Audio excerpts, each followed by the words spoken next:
জয় জয় বাবা বিশ্বনাথ। আজ আমরা বাবা বিশ্বনাথের টানেই সবাই মিলে বেনারসের পথে।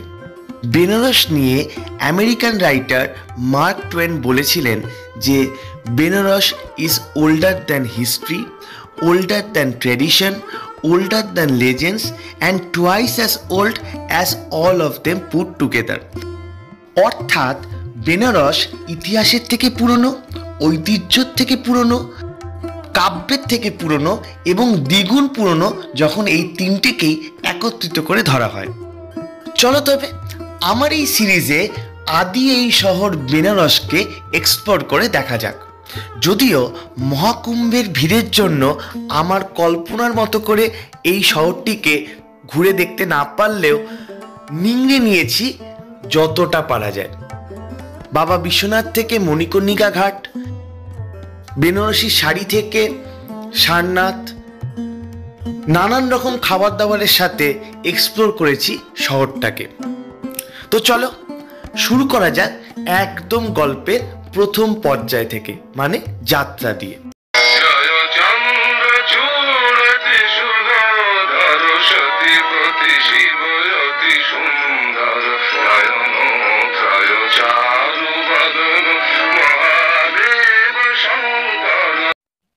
সো হাই, আজকে হচ্ছে 15ই ফেব্রুয়ারি 2025, আর আজকে আমি, মা আর মামি মিলে যাত্রা করছি বারাণসীর দিকে বাবা বিশ্বনাথকে দর্শন করতে। কিন্তু আজকে সেই উত্তেজনা নিয়ে একটু বেরোতে পারছি না, তার কারণ একটু ভয় ভয়ই এগোচ্ছি।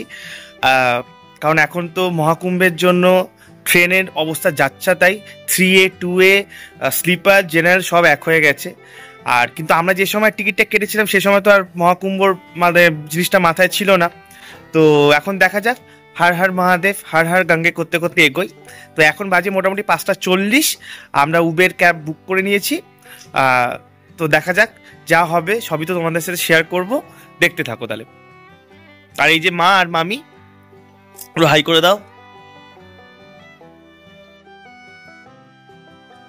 তো চলো শুরু করা যাক আজকের জার্নি।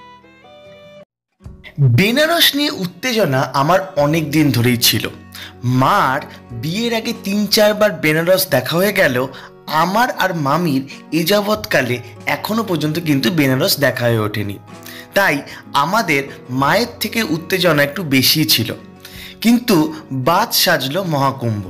হঠাৎ করে এই মহাকুম্ভের নাচন চলে আসার জন্য যেভাবে ট্রেনে আর বাসে যেভাবে আনওয়ান্টেড খবরগুলো আসছিল তা শুনে বেশ ভয় ভয় করেই বেরিয়েছিলাম বেনারসের উদ্দেশ্যে। আমাদের না করেছিল অনেকজনই। সত্য সত্য মাঘী পূর্ণিমায় ঘটে যাওয়া স্ট্যাম্পেড হওয়ার খবর, ট্রেন ভাঙচুর হওয়ার খবর, সব কিছুই আমরা কিন্তু উপেক্ষা করে বাবা বিশ্বনাথের পায়ে নিজেদেরকে সঁপে দিয়ে বেরিয়ে পড়েছিলাম একরকম দুঃসাহস নিয়ে। কথা বলতে বলতে পৌঁছে গিয়েছি হাওড়া। হে মা গঙ্গা, আমাদের রক্ষা করো। তবে পৌঁছানোর আগেই যে ঘটনার নানান রকম চমক থাকবে তা কিন্তু কল্পনা করতে পারিনি। তোমরা দেখতে থাকো। আর হ্যাঁ, যারা নতুন দেখছো আমার চ্যানেলটিকে, তারা কিন্তু অবশ্যই চ্যানেলটাকে সাবস্ক্রাইব করে নিও, যাতে আমার আগামী গল্পগুলো তোমরা একবারে নোটিফাই হতে থাকো। আর ভালো লাগলে অবশ্যই কিন্তু লাইক করো। তো চলো, কথা বলতে বলতে পৌঁছে গিয়েছি হাওড়া। আচ্ছা, আমরা হাওড়ায় পৌঁছে গেছি, আর গল্প কিন্তু এখনই বেশ মোড় ঘুরে গেছে, কারণ আমাদের কাছে মেসেজ এসছে দুন এক্সপ্রেস 8টার বদলে রাত 11টায় ছাড়ছে। তো বসে রাখতে হবে টানা 4 ঘন্টা। এখন বাজে সদ্য 7টা। এই যে এখন ওই জন্য মুড়ি সেবন হচ্ছে, এই চিপস আর মুড়ি খাওয়া হচ্ছে এখন। আচ্ছা, আমাদের ট্রেনটা লেট, তো আমি ভালো একটু দেখি। এখানে 7:35 হাওড়া কুম্ভ মেলা স্পেশাল একটা ট্রেন দিয়েছে। তো আমি তাই একটু একা আসলাম যে একটু রঙটা দেখি যে কিরকম ভিড় আছে কিনা। তো দেখছি স্টেশন কিন্তু ফাঁকা, 8 নম্বর স্টেশনে দিয়েছে এই যে হাওড়া কুম্ভ মেলা স্পেশাল দিয়েছে।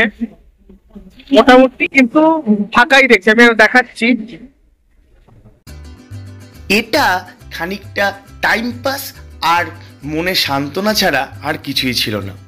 কারণ হাওড়া থেকে এমনিতেও কোনো ঝামেলা হচ্ছিল না, যত ঝামেলা হচ্ছিল বিহার থেকে, মানে পাটনা, গয়া, সাসারাম এইসব জায়গা থেকেই পিলপিলিয়ে উঠছিল লোক।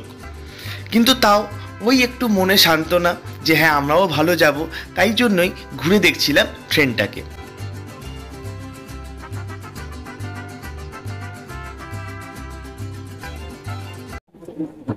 আচ্ছা, যেটা দেখলাম হাওড়া কুম্ভ মেলা স্পেশাল ট্রেনটা কিন্তু মোটামুটি ফাঁকাই যাচ্ছে।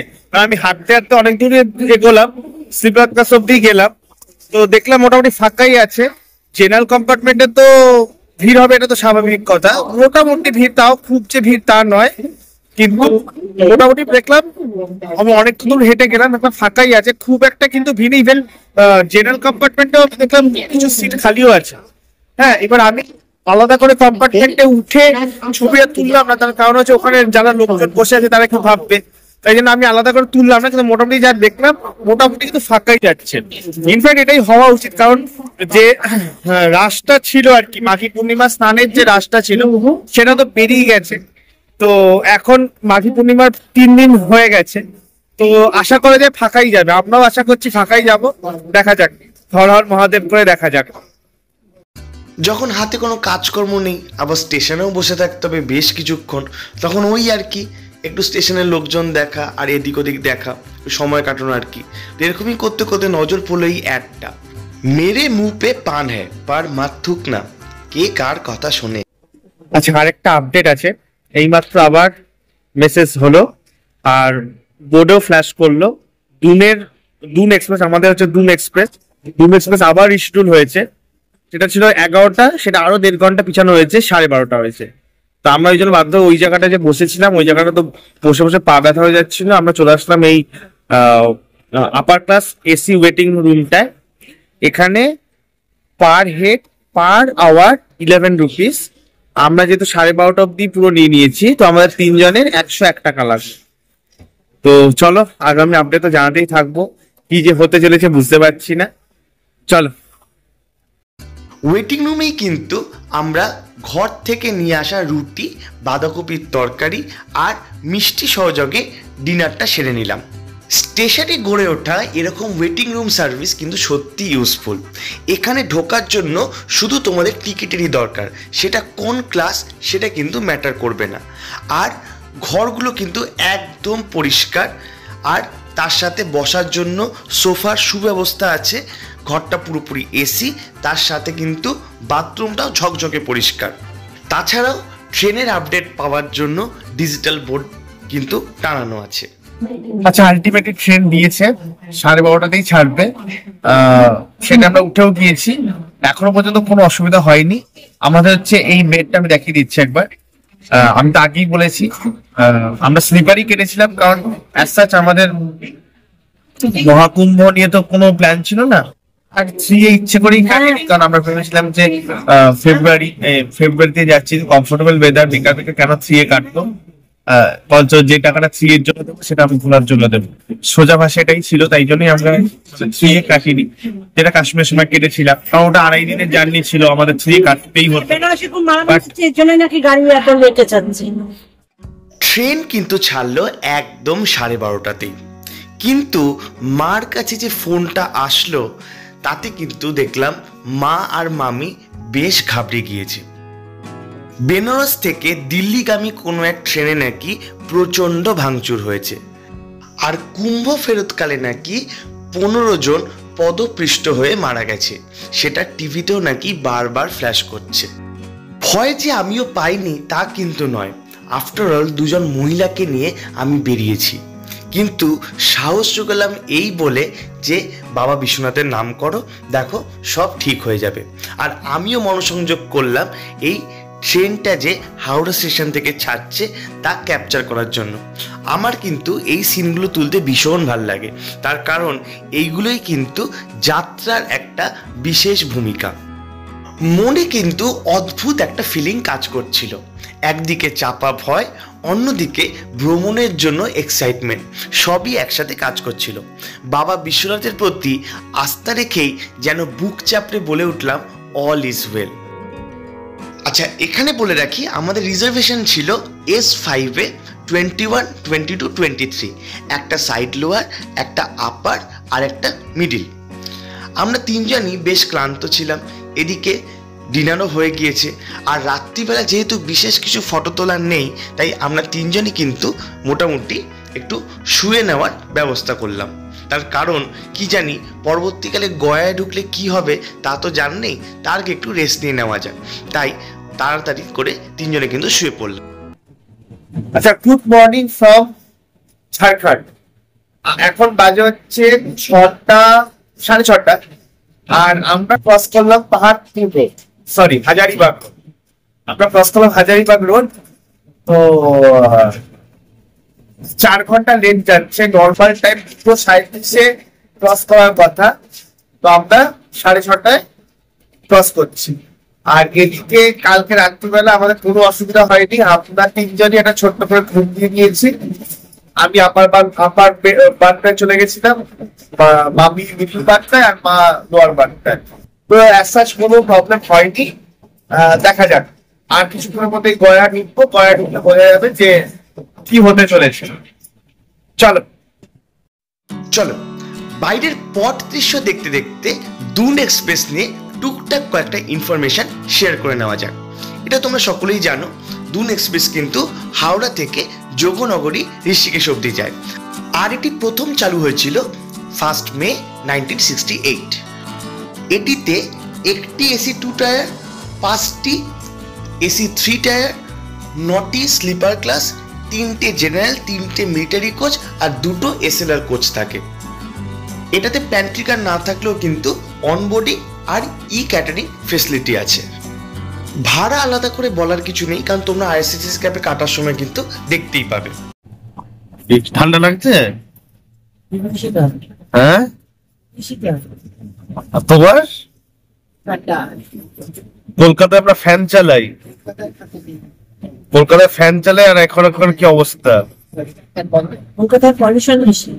হ্যাঁ, কলকাতায় পলিউশন বেশি। আর বিহারে পলিউশন নেই।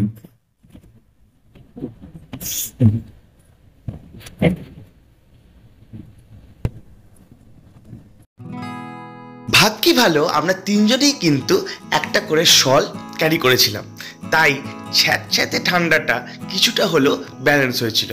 মোবাইল দেখাচ্ছিল এখানকার টেম্পারেচার 15 ডিগ্রি সেন্টিগ্রেড। আর বাইরে দেখো কি সুন্দর একটা পাহাড়ের পথ দৃশ্য দেখা যাচ্ছে। তো এই অপূর্ব মনোরম দৃশ্য দেখতে দেখতে আমরা ছুটতে থাকলাম দুর্দম গতিতে।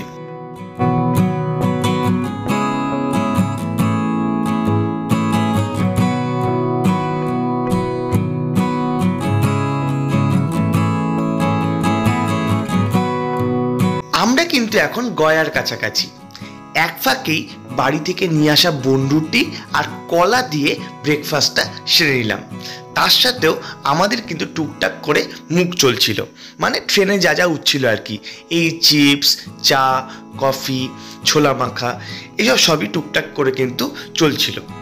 ট্রেনটা কিন্তু পরিষ্কার পরিচ্ছন্নই ছিল, তবে তোমাদেরকে আমি আর আলাদা করে বাথরুম দেখাতে পারবো না, কারণ আমার কিন্তু এই বাথরুম দেখানো ব্যাপারটা খুব বিরক্তি লাগে। এটা তো আর আইটিসি রয়্যাল বেঙ্গলের বাথরুম নয়, সেক্ষেত্রে আর তোমাদের বলতে হতো না, আমি আপনা হতেই দেখাতাম। তবে এখানে স্লিপার ক্লাসের বাথরুম যেরকম হয় সেরকমই আছে, একটা কমোড আর একটা ইন্ডিয়ান। এখনো পর্যন্ত জলের সেরকম কোনো অসুবিধা নেই, আর মোটামুটি বাথরুম কিন্তু পরিষ্কারই আছে।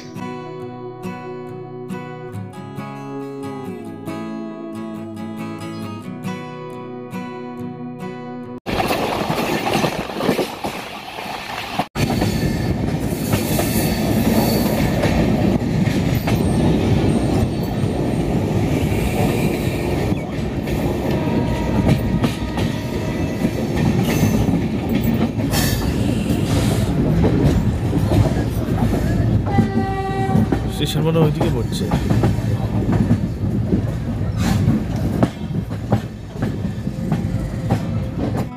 অবশেষে আমরা এসে পৌঁছালাম গয়া স্টেশনে। যে ভয়টা পাচ্ছিলাম যে পিলপিলিয়ে লোক উঠবে, সেটা যেন কোনো এক আশ্চর্য জাদু বলে নির্মূল হয়ে গেল। দেখলাম স্টেশনে সেরকম লোকই নেই। গয়া হিন্দু এবং বৌদ্ধ উভয় ধর্মের জন্যই কিন্তু এই স্টেশন ভীষণভাবে সিগনিফিকেন্ট। গয়াসুরের নামে এই জায়গার নামকরণ। মানা হয় ভগবান শ্রী বিষ্ণু গয়াসুরকে বধ করার সময় তার পদচিহ্নের ছাপ পড়েছিল এই জায়গায়। তাছাড়াও ভগবান শ্রীরাম পূর্বপুরুষের পিণ্ডদান করেছিলেন এই জায়গায় এসে। তাই মানা হয় এখানে কেউ যদি পূর্বপুরুষের পিণ্ডদান করে তাহলে নাকি তার আত্মা একদম বৈকুণ্ঠপুরে স্থান পায়।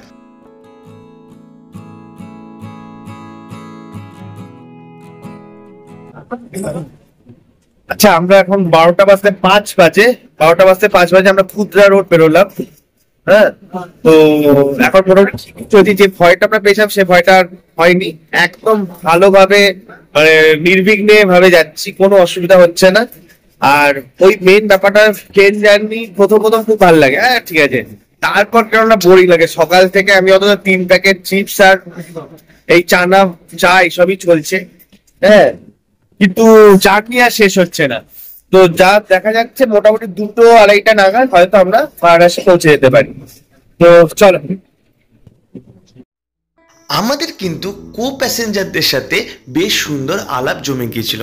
বেশ নানান গল্প করতে করতে আমরা যাচ্ছিলাম আমাদের গন্তব্যতে। এই যে ভদ্রমহিলাকে দেখছো কোলে বাচ্চা, ওনার জন্ম কিন্তু বেনারসেই, আর বিয়ের পর উনি কলকাতায় চলে আসেন। তো উনি একটা বেশ মজার কথা বললেন যে বাবা নে ফেক দিয়া और মা নে গোদ পে লে লিয়া। সত্যি তো, কলকাতা মায়ের স্থান, বলতেই বলে জয় কালী কলকাতা ওয়ালি।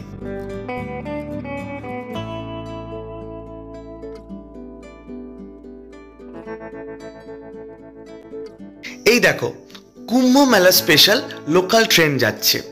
আমরা কিন্তু হাওড়াতেই দেখেছিলাম আমাদের ট্রেন ছাড়ার আগে 3খানা কুম্ভ মেলা স্পেশাল ট্রেন ছাড়তে, আর রাস্তায় এরকম প্রচুর কুম্ভ মেলা স্পেশাল লোকাল ট্রেন চলতে দেখেছিলাম। কিন্তু তারপরেও যে লোকেরা এরকম অশান্তি করছে, ট্রেন ভাঙচুর করছে, তা দেখেই বোঝা যায় যে মানুষজনের এখনো বোধহয় শিক্ষার অভাব আছে। এক ফাঁকে মামি কিনলো মিষ্টি দই।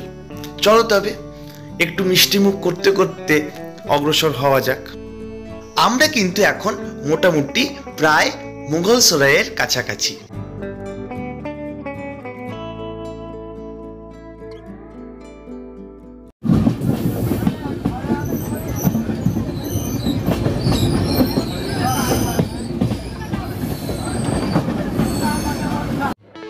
কি দুর্দান্ত লাগছে দেখো ট্রেনটাকে দেখতে। ট্রেনটা যে এত বড় তা বোধহয় বুঝতেই পারতাম না যদি এরকম ভাবে না দেখতাম। আমরা কিন্তু এখন ঢুকছি মুঘলসরাইতে, যা এখনকার নাম পণ্ডিত দীনদয়াল উপাধ্যায় জাংশন। মুঘলসরাই এটা কিন্তু এশিয়ার 2nd বিগেস্ট স্টেশন।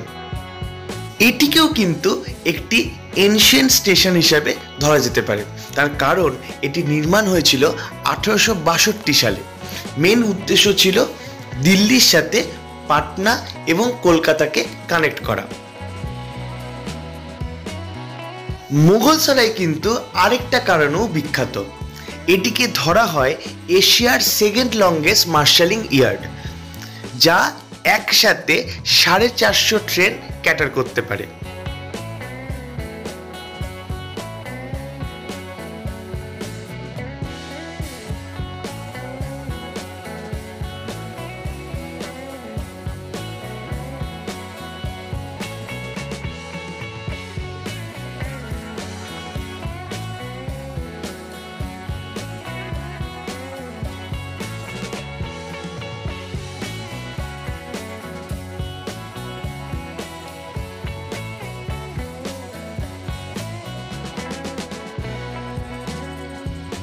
এখন বাজে 2:15 আর ট্রেনটা লেট করতে করতে অবশেষে আমরা পৌঁছালাম মুঘলসরাই।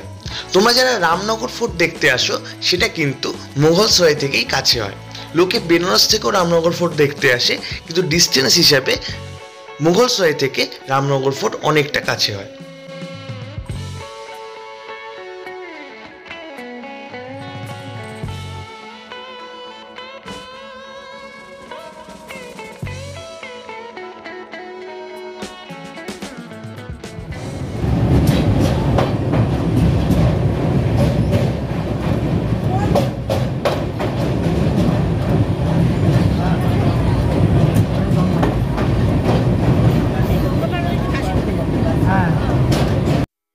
অবশেষে আমরা এসে চললাম কাশী ব্রিজের ওপর। এই ব্রিজের উপর দিয়ে আমরা কতবার গেছি, কিন্তু এই প্রথমবার এই ব্রিজের নিচে যে গঙ্গা বয়ে চলেছে সেই গঙ্গাকে আমরা স্পর্শ করতে চলেছি। এ যেন আলাদাই এক অনুভূতি। 1048 মিটারের দৈর্ঘ্যের এই ব্রিজ তৈরি হয় 1887 সালে। এটিকে লোকালি রাজঘাট সেতুও বলা হয়, কিন্তু কাশী ব্রিজ নামটা কিন্তু পরিচিতি পায় রুডিয়ার্ড কিপলিংয়ের দ্য ব্রিজ বিল্ডার্স গল্প থেকে। উফ, কি লাগছে গঙ্গাটাকে! জয় জয় মা গঙ্গে, হর হর গঙ্গে, হর হর মহাদেব। বেনারস আর মাত্র 10 মিনিটেরই রাস্তা।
অবশেষে আমাদের ট্রেন প্রায় 5.5 ঘন্টা লেট করে 3:30 সময় এসে ঢুকলো বারাণসী স্টেশনে।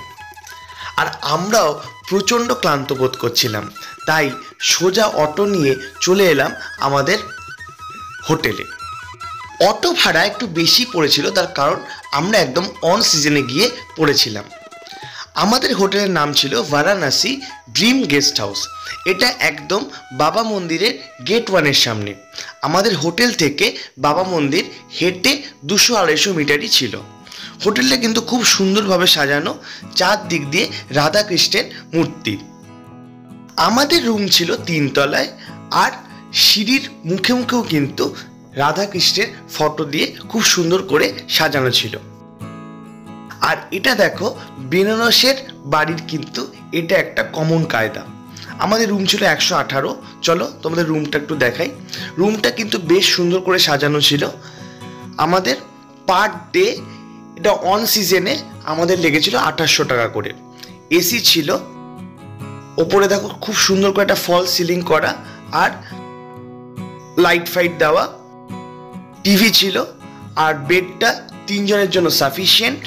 হোটেলের নাম্বার কিন্তু ডেসক্রিপশন বক্সে দিয়ে রাখলাম। বাথরুমটা একবার দেখিয়ে দিই। বাথরুমটা মোটামুটি সাধারণই, কমোড আছে, গিজার আছে, আর বেসিন আছে। হোটেলটা অনলাইন দেখে যতটা ভালো লেগেছিল, সামনাসামনি কিন্তু অতটা ভালো লাগেনি। চলো আজ তবে এখানেই গল্প শেষ করা যাক। পরের পর্বে দেখা হবে নতুন গল্প নিয়ে। তার জন্য করতে হবে একটুখানি অপেক্ষা। তো চলো, তোমরা সুস্থ থেকো, ভালো থেকো, আর ভিডিওটা কেমন লাগলো অবশ্যই আমাকে জানিও। ভালো লাগলে লাইক করো, আর নতুন যারা দেখলে তারা কিন্তু সাবস্ক্রাইব করো, একান্ত অনুরোধ রইল। চলো আজ আসি। জয় ভবানী, জয় মহাকাল, জয় হিন্দ।